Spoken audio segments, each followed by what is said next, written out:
Well, good morning and thank you very much for joining us. I am Yori Folari. First of all, happy Easter. I can say all of that, and indeed, and also to encourage our brothers that are, also in the middle of their fast in, the Islamic tradition. Now, over the weekend, it's a long weekend. We're still in it, as a matter of fact. There was activity. Asiwaju Bola Tinubu.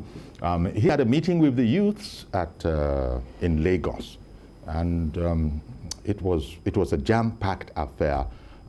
You no doubt would have been aware of it. You would have seen it on television. We covered it. All the other stations cover it. Here's an excerpt in this, little package report. The crowd was overwhelming. From across the southwest, they trooped into the Mobolaji Johnson Stadium in Nikon with one assignment on their mind: to endorse the candidacy of the national leader of APC as president of Nigeria. The 5,000-seating capacity could not contain the thousands of youths who made do with the field under the scorching sun. It was a sight to behold as the youth danced and sang to music from the giant speakers. Yes, sir, let's get it on right. A few minutes later, the man of the moment walked into the arena with the Lagos State Governor. Asiwaju is coming. We are talking of no other person. One after the other, the youths from different southwest region mounted the podium to declare their unalloyed support for Asiwaju Bola Tinubu.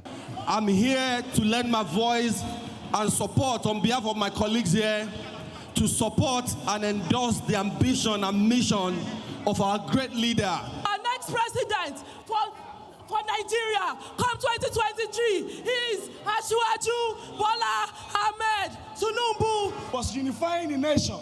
He was doing everything possible within his reach to make sure that Lagos becomes habitable. Thank you very, very, very much. For Governor Babajide Sanwo-Olu, the APC national leader is prepared to take Nigeria to greater heights. This is the man that will ensure that the youth stands beside him, that the youth have a place in his government, that the youth will not be forgotten.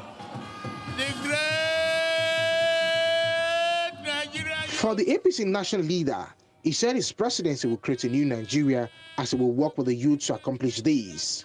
You must have the grit and determination that this country is yours and you want to change the story. You must change the story. You must change the story of potential. You must change the story of banditry. You must change the story of tribalism. Poverty has no tribal mark. We, as a nation, we can feed ourselves. Anybody says we cannot, he may get out.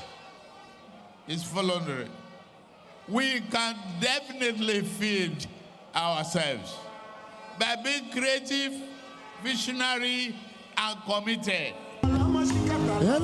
In addition, some youth said his wealth of experience will meet innovation when elected as president. I know it will set a nice template, a very good template for us, and it will make that easy for anybody to rule Nigeria, and it will also make it easy for Nigerians to identify bad governance. And every youth, in the last 20 years, I was younger. I know how Lagos was. Now I know how Lagos is. From the the highest crime state in the whole of Africa to the 5th largest economy in the whole of Africa. That is a policy-driven ideology. As at 8 a.m., this Mobolaji Arena in Onikon was full to the brim by the Southwest Progressive Youth to endorse Asiwaju Bola Tinubu for president come 2023. For this progressive youth, they say the experience of the former governor in creating a modern Lagos will eventually play out if he's elected the president of the country to create a better Nigeria come 2023. Ademola Lawrence, TVC News, Lagos.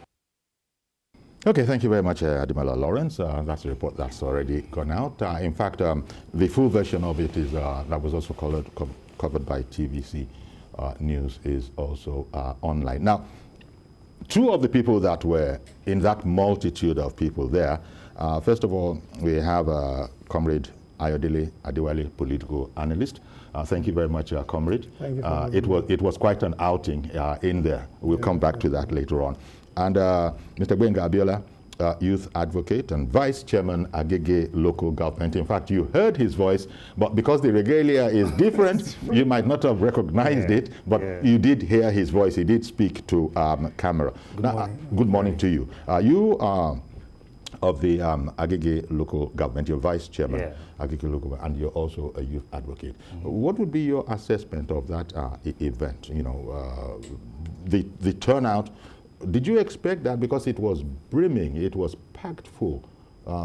Did you expect that, or that is the kind of thing to expect? Yes, what do you expect from progressive youths who understand true leadership across Southwest?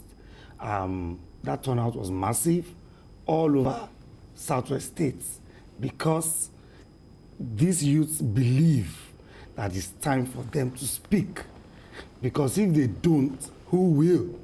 We have the energy, we got the zeal, we understand the process, and we understand how Asiwaju has brought us, especially in Lagos, from nothing to something. How do we communicate this? And that is the essence why a lot of youth leaders came together and decided to come on board to appreciate that man that has given such opportunities to the youth over the last 2 decades in Lagos and across Southwest. And that is the example of what you saw 2 days ago. Comrade Adewale, one of the things that Asiwaju said at that meeting was that the youths had to ensure that their political credentials, voting credentials, are intact. Which also, you know, brings us to the other, shall I say, speculation? Yeah, let me just call it speculation, that most youths are not really interested in the processes of politics. Well, that particular day gave the lie to that notion, at least to some extent. But speak on that, if you will, the perceived nonchalance of the youth to things as important as electing their leaders. Well, I differ from the narrative that most youth are not interested in politics. As you see, or as you saw there, you saw a mammoth of youth leaders, not just youth leaders that attended that program from across the Southwest. Some of them did come from across the country. And if you notice very well, I took a back seat. I did not mount the stage. I allowed them. But you were still on that stage. Yes, mount the stage in the terms of talking. Okay, you didn't take the mic. It was deliberate. It was deliberate. I'm 47, right? I'm no longer a youth. I'm an adult. I'm a young person. All of those youth leaders, a lot of them came through my tutelage, and it's a thing of joy for me to see them. That you actually recognize a whole lot of them. You understand? Continue with that advocacy. And Asiwaju did say something that gladdens my heart. And that was what we fought for in NANS, especially during the military era and post-1999, that education must be free at all levels to the university level. And he made a promise that if he's elected as president, he's going to make sure that education is free at the university level. That also means that he's going to solve the ASU problem. He's going to make better the academic environment, and he's going to give independency to the academic environment. For me, it gladdens my heart, because we've always quoted that before the spark of the Ali Mongo crisis was the increment reduction of chicken and some other anti-government policies as at then. But this is a man that wants to reverse it and take it better than it was during the formation of the university system and the educational system in Nigeria, as envisioned by Chief Obafemi Awolowo and many of our founding fathers. So watching them speak, watching them organize themselves, watching them create a platform where they can express themselves freely, and some of us don't come there to overclout their potential. For me, is a thing of joy. Indeed. As you said, youth from different sectors. I saw the banner of the youth of Ikosi Ikosi, I believe. Ikosi Sherry, you know, youths, and they were there. Now, Ashwaji said a number of things in there, of course. The other one that would probably stick out a bit was Ashwaji's assertion that we in Nigeria are actually able to feed ourselves. And, you know, he didn't really have very much time for anybody who was trying to explain or analyze as to why indeed that was not the case. He said that we can do it. Now, speak on that, because if we're going to be able to do it, it will need a lot of hands on deck in a way that is different from what the youth are thought to be. The youth are thought in this society to be more interested in riding Rolls-Royce Corniches and the BMWs and you know, not getting their hands dirty. Speak on Ashwaju's assertion that in this country we can feed ourselves. I wouldn't want to concentrate much on what Ashwaju said, okay, but what Ashwaju is. In my interview, if you listen carefully, you will see that one of the things we pointed out was why are people coming out to support Ashwaju? Look at Lagos State 2 decades ago. I'm about 35 right now. If you take out 20 years from my age, I was just 15. At 15, before the 90s, what was the picture of Lagos like? Let's take it sector by sector. The transportation sector. How was Lagos? Where are the Molues? Suddenly, how did they refine the AURTW? What happened? What was the robbery like in Lagos in terms of insecurity? Crime. Yes. What was the crime rate in Lagos? At that time, to the best of my knowledge, because I was a brilliant student in school, so I could pick one or two. Ashwaju. You're sharing something in common with Ashwaju, because the word you use, that word you use, he had used before you. Yes. So if you look deeply, you will see that Lagos State was probably in terms of high crime, the highest in the whole of Nigeria before 99. So it took a talk and do, policy-driven person or personality to be able to put policies in place to change that narrative. That's not just it. Let's look at the power sector. Before 99, what was it like? It was Ashwaju that brought about the Enron project. If that project had sailed through by that time, at that time, by now, Nigeria would not be talking about no lights anymore. Let's put that aside. What was the rate of unemployment before 99? Before 99, Lagos State had the highest rate of unemployment in the whole of West Africa. Today, what has happened? First of all, it came with, now, not the word, policy-driven ideologies. It came with the LOMA, creation of LOMA, creation of KAI, creation of Neighborhood Watch.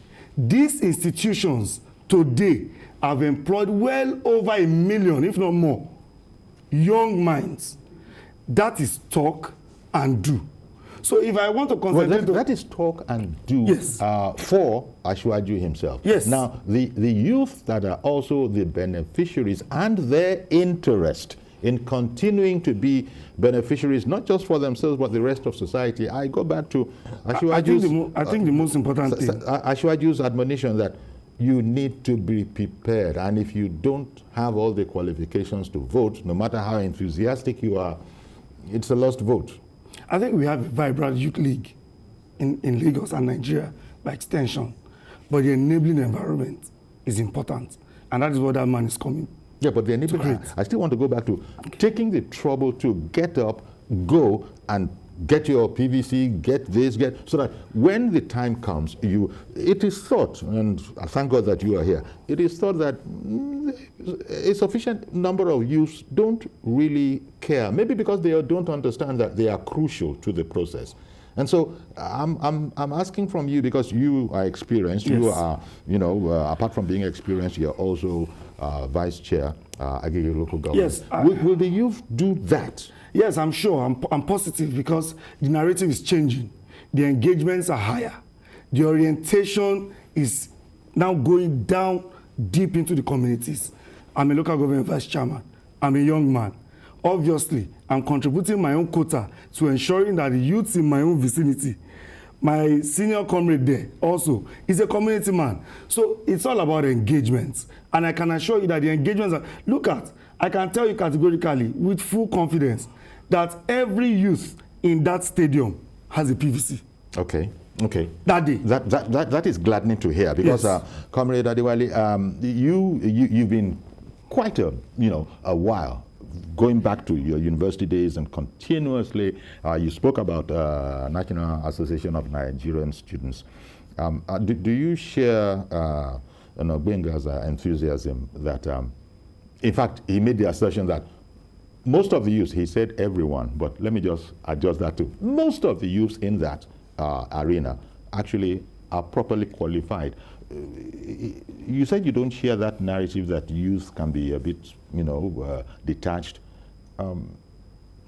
You feel sure that, because actually what you said, it's all about you guys. It's for you, because you guys are tomorrow. And so continuing the establishment of sound foundations that he traced back to his time arriving in Lagos, he said this is really a continuum, to borrow a word from somewhere else. This is really a continuum.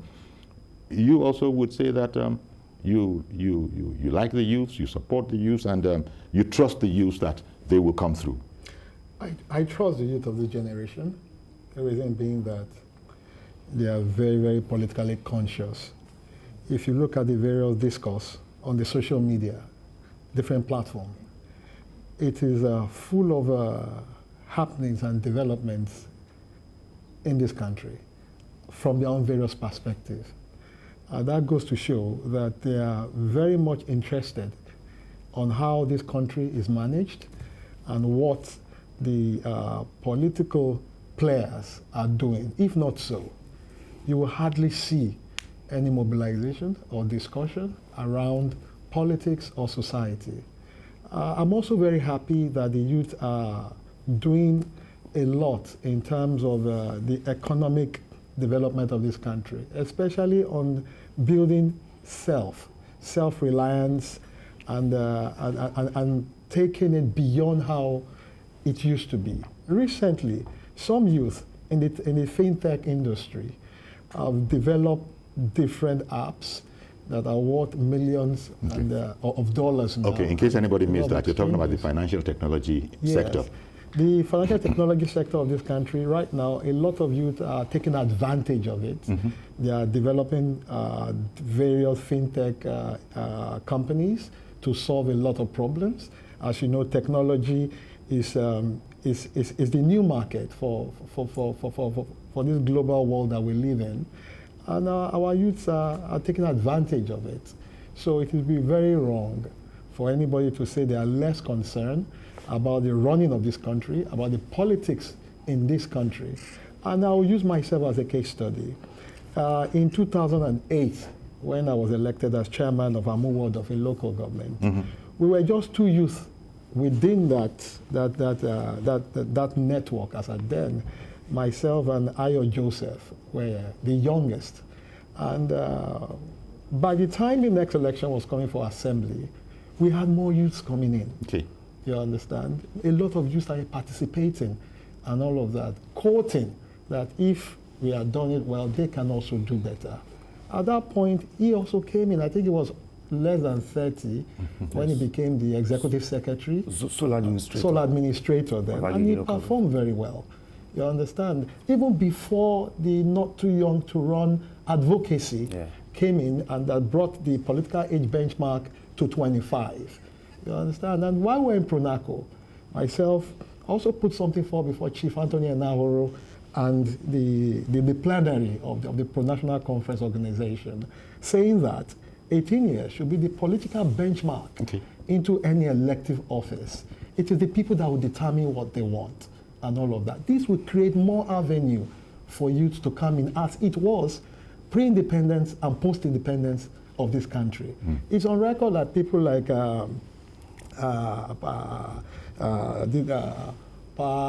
Adesoya, you understand, got elected at 21. in the lower house. Indeed, Yes. because it was felt that back then youths were a lot more active. They are still very active. They still are. Okay. Mr. Yakub in Dokpemo, good morning, sir, and thank you very much for holding on. Go ahead, please. Yeah, good morning, sir. And then good morning to the two comrades in the studio. Good morning. Usually, I'm not surprised. When I saw that crowd that very particular day, 2 days ago, if I'm not made mistake, I wasn't surprised at all. Usually, I've had opportunity to meet Asiwaju Bola Tinubu one-on-one in recent time, precisely in 2002. You see, Asiwaju is a visionary leader. In my area here in Dokpemu, this is fact, nothing but the fact. The best school here in Dokpemu, Millennium School built by Asiwaju Bola Tinubu, we call it Aviva Tumagaji here, Millennium School. That is where my children attended. Usually, some people don't know the quality of Asiwaju Bola Tinubu. Let me mention one or two there. Asiwaju Bola Tinubu in 2007. Personally, I was looking to somebody like Gani Olarewaju Solomon and Mamora and others to become governor of Lagos. In fact, when Asiwaju Bola Tinubu threw Fashola out, I was like, where is this man coming from? We don't know that how old is Fashola in that very particular sense. How old? He's a youth. And then before Fashola left off, you can see the hair, great hair, because he worked tirelessly to beat what Asiwaju Bola Tinubu have laid down. But he did his best. See, whether we like it or not, Asiwaju Bola Tinubu, he only worked with youth. And then the only thing I still see in that man is that I don't know the magic he always used to be able to detect the best brains to work with. I don't know. Before you know, if this come 2023, God willing, by God's grace, if this man becomes president of this country, you will be amazing the kind of people he's going to work with. You will be surprising that you'll be thinking that where is he getting these people from? The people that you are looking at this man is going to pick, you will be amazing that he may jettison them and bring. Asiwaju Bola Tinubu always wants you to be delivered. And then it is a tribal-led person. It is only one of the governors I've ever seen in this recent time that he worked with Hausa, he worked with Igbo, he worked with every other state in this country. Where is former governor of Osun State coming from? Osun State, he worked with the information minister coming from Kwara State and Dele Alake and all these people. See, Chief I'm not care whatever anybody wants to say. You can shoot whatever to say about Asiwaju Bola Tinubu. For me, for the fact that I've met this man one-on-one, I don't want to go to that details. Because if you meet Asiwaju Bola Tinubu one-on-one, you will know that this is a person that is ready to listen to you. Bring the argument to the table. Both of you will argue it. And then if your argument supersedes his own, he will just say, okay, let's go with yours. That is kind of the leader we need in this country. All right then, Mr. Yakub. We got good morning. Good morning. Thank you very much, Mr. Yakub. We got to give other admirers, or indeed critics for that matter, their opportunity. But you took your time. And okay, he referred to something there, and they couldn't see you on camera, but you were nodding in agreement, especially when he was speaking about Bola Tinubu. He's a listener. You really see that he's listening to you. But before then, he had said that people don't understand and are probably still trying to work out how he gets people to work with him or brings them in to governance from all over the place. It just not staying within the state, and there are examples of that up and down the line. Now, I actually am aware of some of Comrade Adewale's also interaction with Asiwaju back in the time as a youth, and he said he's still a youth, but he said he's just gently putting it down for the other youth. We have not released him yet. We haven't released him yet. There you go. Speak a bit, if you will, to that leader that you all went there to register your support with. Some of those things that Yakub was saying, could you relate to them? Yes, that's why I was nodding my head, because You know, Asiwaju is not one that you can define in just minutes. Is a leader that understands purpose and vision. And for you to be a leader, you must be able to understand the concept of these two ideologies, the ideology of purpose and the ideology of vision. And that is, like I said, I will still continue to use Lagos State as a precedent because Lagos State is 30% of Nigeria. I don't know if that percentage is accurate, but I know that whatever works. Did you say a whole 30%? Yes, a whole 30%. Oh dear. In terms of population, but you did, in terms of. But you did say you're not too sure how accurate that is. Yes. But yes. I think we get your drift. Yes. So because if you look at the concept of Lagos as it is, if you look at the concept of Lagos as it is, you will see that this is a man that understands how to fix or put round pegs in round holes, or square pegs in square holes. Okay. Well, indeed, in deference to you, to the youth, you see, Asiwaju retired the Babari gas for a few minutes, and you know he was looking quite sporty. Interesting by that particular shirt, it doesn't matter in a crowd. You can see him on that particular day. There you go. He's sitting down again. Mr. Olalekan in the UK. Good morning to you, sir. Yeah. Good morning to you, sir. Thank you for calling in. Yeah, go ahead, please. My contribution is, my advice to us is, to APC, is to present Asiwaju Bola Tinubu as their candidate in 2023 election, because the man is highly qualified. Nigerian, we just need his brain for our economy. Honestly, sir, if you don't get that man, it takes Nigeria back for 30 years to get it right again. Honestly, because he has tested before. We see what he has done in Lagos State, and we see how he can get the quality people to get the job done. Honestly, my prayer for us to get it, we have to get it right this time around. We need him. We just need his brain. If we don't get it this time around, it can take us 30 years or even more than that to get it right in Nigeria. All right, then. Thank you very much, Mr. Olalekan, calling in from the UK. Yeah. 2 days ago, Progressive Youth of Southwest, they had a great rally, and Bola Tinubu, the APC national leader that is also aspiring for the ticket of his party, he was there to address them. He spoke about many things. We'll come to that: education and insecurity in the land, the opportunities, and indeed technology. He even did something of an analysis of the social media and the great clout it carries. But in the meantime, I have a call in from the UK. This time, I'm going to need a Oyinko. Did I hear Oyinko and from New York? Solomon in New York. Good morning to you, sir. Good morning, Uncle Yori. Fine morning to you.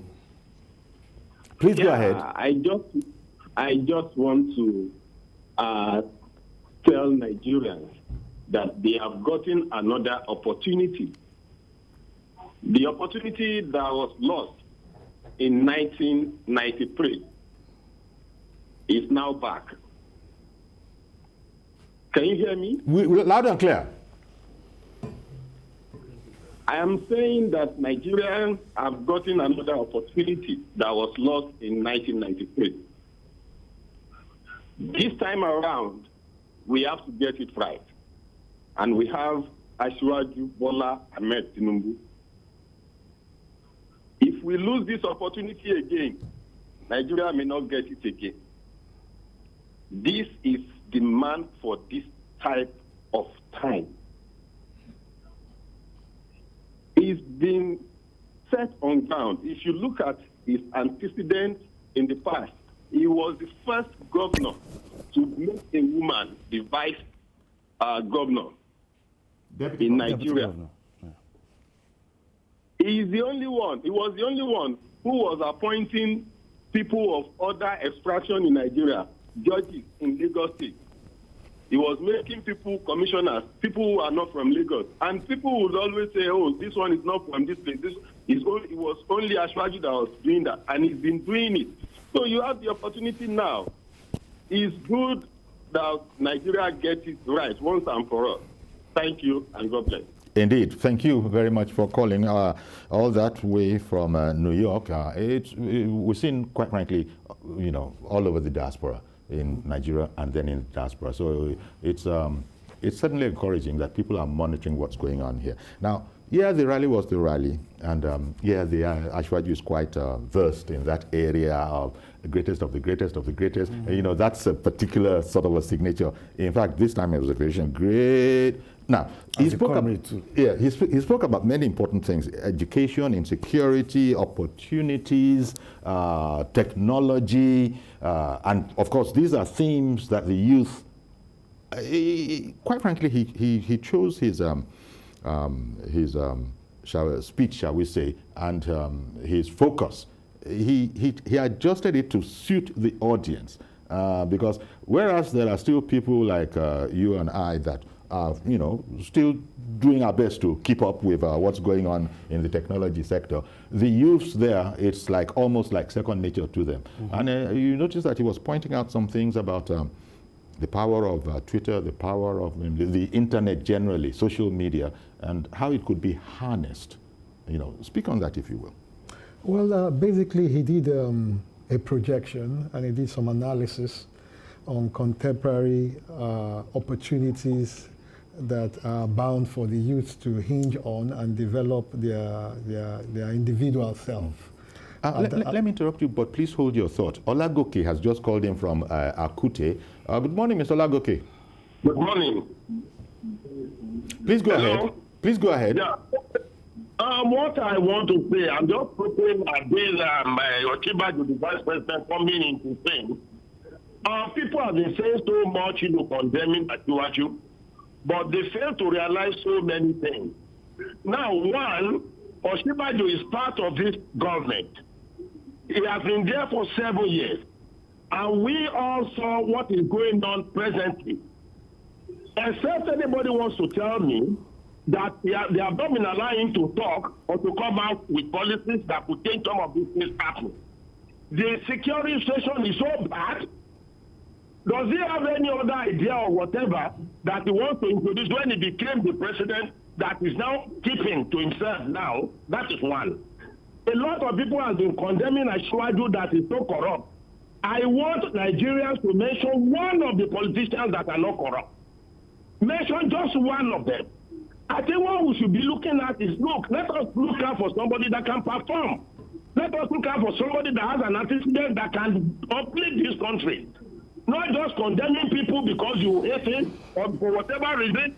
And people are shouting, part of this government, they have not done anything. And like I said, except they have not been allowing to talk. Or maybe the policy of the ideas he has is keeping it until when you become the president. Okay, thank you very much. I'm sorry, that is just my own, my contribution. Indeed, and it is appreciated. Thank you very much. We take all shades of opinion, quite frankly, on a program like this. Yeah. So Ashwaji was mirroring the potentials that some of these social media platforms has, and how the Nigerian youth are taking opportunities of them to better themselves and their businesses. He talked about the numbers on Twitter, on Instagram, on Facebook, and all of that, and how the Nigerian youth are better on with it, and how his own program, when he's elected as president, will guarantee much betterment for them. But linking it to opportunities, like it has been said, Nigeria has been provided with two opportunities that were never battered. One was Albert Macaulay. If you remember that the first political grouping was formed by the Nigerian youth, Albert Macaulay metamorphosed it into a political party. At that point, you have people like the first president of Nigeria, who was Nnamdi Azikiwe was his mentee and all of that. And if not for malaria, that stopped about Macaulay, and he died, because I was also given the history by Alhaji Tanko Yakasai, because I asked him that why was it so difficult for Chief Obafemi Awolowo and Aminu Kano to have formed a very good coalition. And he said, if Abba Macaulay had not died, Abba Macaulay was elderly, he was carrying the youth all across Nigeria, towards an endpoint before independence. Again, MK Abiola came on board. These are people that work with youth, Macaulay, Abiola, and all of that, Asiwaju. If not for the incarceration and the questionable death, only God knows how Nigeria will be today, but I know it will be for better. Another opportunity had come with Asiwaju. If you look at the nucleus of Asiwaju, it's youth abound. Its businesses are run by youth. Its mainstay political strength and structure are youth-centered. Yes, you have some elderly ones there at the policy side. You also have a lot of youths there. So he himself was a youth when he became the senator, when he was elected senator, and all of that. So he knows all about the youth strength. He's a youth by heart and all of that, and he's ready to work and make sure that youth get their center position in the country. Comrade Benga, the insecurity that we have, I don't think people can really legitimately blame that on the elderly in terms of the people who are acting out this woeful situation. So it's the youth really that that make up the whole insecurity paraphernalia. What are your hopes that this will sort of change radically if the man, Asiwaju Bola Tinubu, were to get his way? Let me go back to precedents again. Okay. Before 99, Lagos State was bombarded with a lot of robberies. You had the 36 Kiniun in those days, and all and all and all. And suddenly, a man came. The clamor at that time was that it was what you call the Agbe rules that were perpetrating these acts. And what did this man do?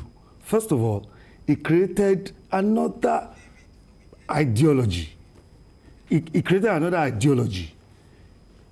Created the RRS, that is Rapid Response Squad. Oh, that actually goes back to Bola Tinubu's Yes. And then reformed the NURTW. Got them uniforms, trained, and at the end of the day, look at what NURTW has become. Changed their orientation. Because it goes beyond uniforms. He reorientated them. It goes beyond uniforms. You might have uniforms on a bunch of thugs, but the mindset. So there was a carrot and stick approach. The carrot, which is to reform them, and the stick, the RRS, and that made Lagos one of the safest states today. So if going forward, if that man says, I will tackle insecurity, he's not saying it because he will. He's saying it because he has. Okay. David in Ikeja, good morning to you, sir. Oh dear, did I lose you already? David in Ikeja. Very well. Uncle Yori, good morning. Good morning to you, sir. Yes, please go ahead. Very well, Uncle Yori. Sincerely speaking, I want to tell you that Nigerians are puzzled. Why? Because we know the historical relationship between Ahmed Bola Tinubu and Yemi Osibanjo, our vice president.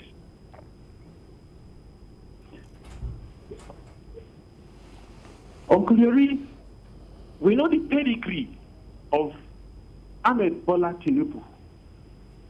We know the pedigree of Osibanjo. Now, Uncle Yori, Ahmed Bola Tinubu is coming out to contest for the presidency of this country.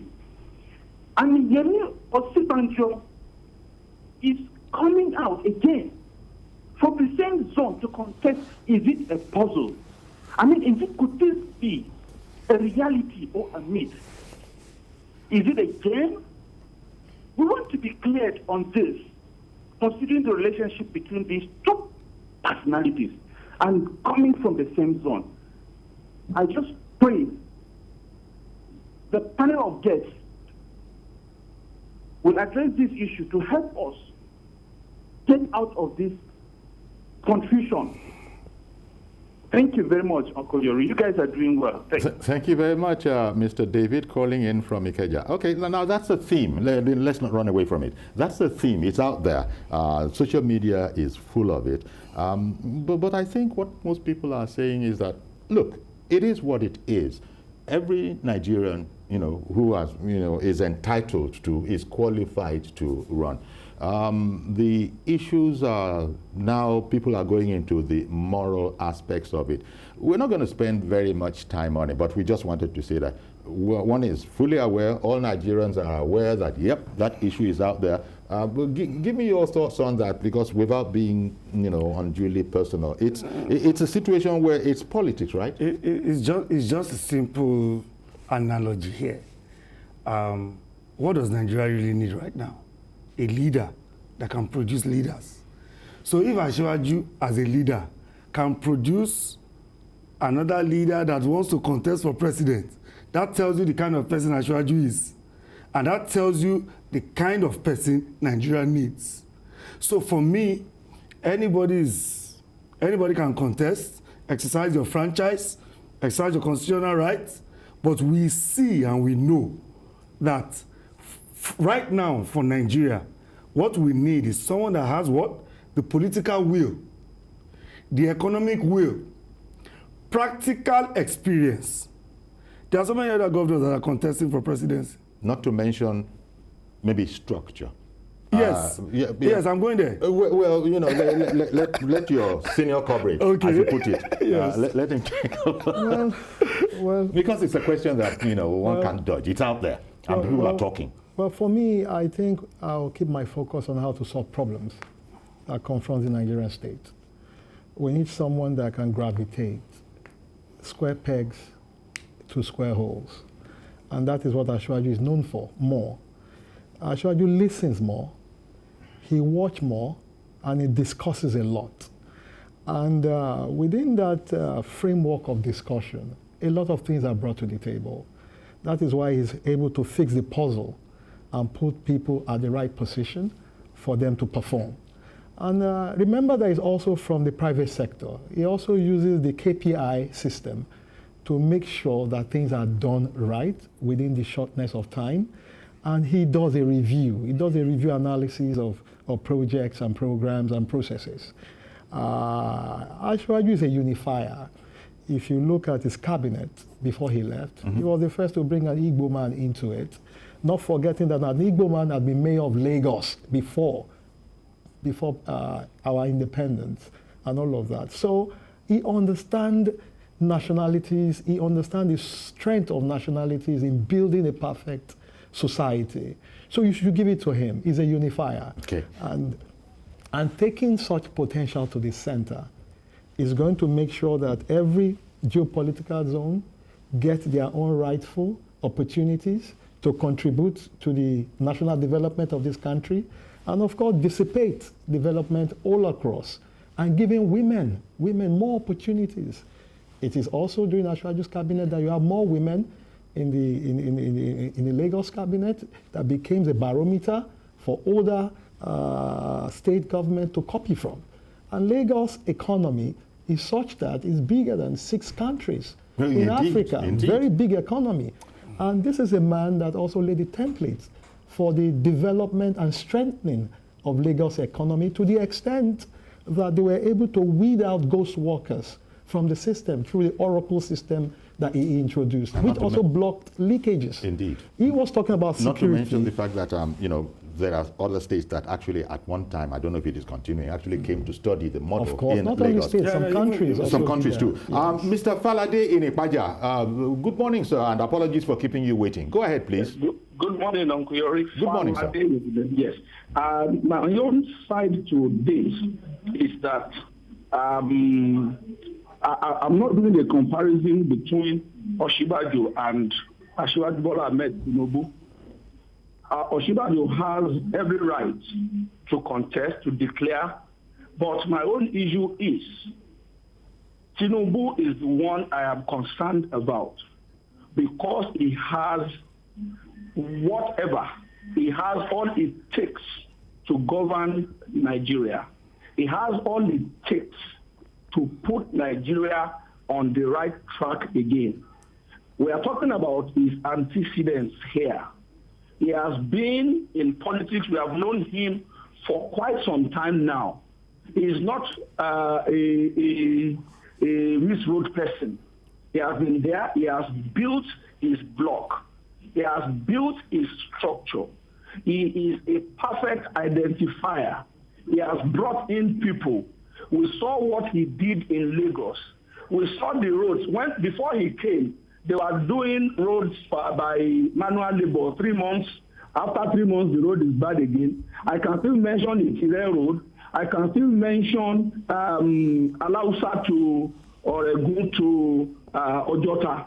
The roads that he built then, they are still very strong. Apart from that, infrastructurally, he is good. He knows, I'm not comparing. Then one thing I don't do per se is that this program, yes, we have to talk about him because... Okay. It looked like the network dropped out there. Okay. But thank you very much, Mr. Falade. I think you got your point across. I interrupted you, but I think at the same time, we are managing ourselves, and you're very well experienced that we don't have all the time that we need for this kind of a thing. So it was in sort of closing out now, in the home stretch. If that gathering there was anything to go by, youths came from so many different areas. I saw the Kosi Sherry, I saw Lagos, quite a number of places. All Ikeja was there. Agege was there. Of course, Agege. Oh, why will Agege not be there? If you so it's a good omen, is it not? That look at this early stage, because it hasn't really opened up fully yet. There are still people we here who wish to declare but have not yet. Everything isn't ready yet. So there'll still be more declarations. But all of that, I guess the man is ready. It doesn't matter. The more, it's almost like the more the merrier, was sort of a thing. Yeah. In Exactly. Part, youth came from all across the Southwest, like we noted. You saw the leadership of the youth councils from across the 6 states in the Southwest. Yeah. Some even came from the North and from the East. And the clamor is that the same program be repeated in different geopolitical zones. Okay, Yeah. because I've noticed that a lot of... You had youth from the National Union of Lagos State Students, National Association of Nigerian Students, National Youth Council, National Youth Parliament, several youth organizations and their major bodies were present. From the Southwest. From the Southwest, yes. Well, we're going to have to leave. We're going to have to leave it here because many. I'm sure there are going to be many more events of this nature. Not just for Asiwaju, but also for all the other candidates. And let them come out. TVC will be here to cover it and, as it were, present it to our viewing audience. And we shall take commentaries as always. So thank you very much, comrades. Both got Comrade Ayodele Adewale, political analyst. He said, maybe for the first time on television, I was there, but we let the greater tomorrow. We the younger ones. Let the greater tomorrow step forward. We've been at it for a while, and I want to thank you to Comrade Benga Abiola, Youth Advocate and Vice Chairman, Agege Local Government. Thank you, Uncle Yari. Thank you very much, sir. Thank you for having us. Yes, sir. Thank you very much. Happy Easter. Happy Easter to you. So that's our program. Please join us tomorrow for a fresh edition. That will be the first time those that wear ties will be wearing ties again because work will be starting on Tuesday. And I'll see you tomorrow, God willing. I'm Yori Folani. Bye-bye for now.